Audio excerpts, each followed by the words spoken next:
Oui, tout à fait. Pour l'instant, on parle encore de résultats préliminaires, mais la tendance semble effectivement désormais irréversible. Et comme l'avaient annoncé d'ailleurs tous les sondages avant ce jour de vote, eh bien Claudia Sheinbaum remporterait une large victoire portée par la popularité de son prédécesseur et mentor politique, Andrés Manuel López Obrador, portée aussi par ses bons résultats à la mairie de Mexico, où sa gestion a été particulièrement appréciée pour son travail social.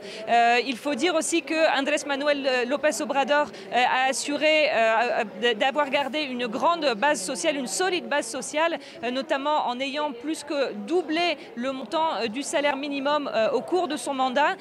Ici, on sent beaucoup de fébrilité.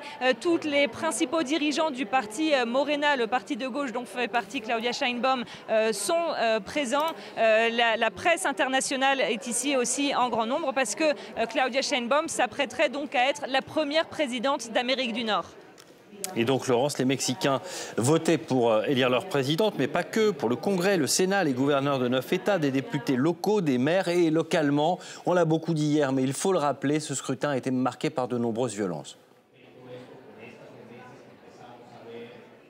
Oui, tout à fait. 38 candidats assassinés, mais il faut compter aussi des centaines de membres d'équipes ou de membres des familles de ces candidats ou d'équipes politiques ou de membres de conseils municipaux.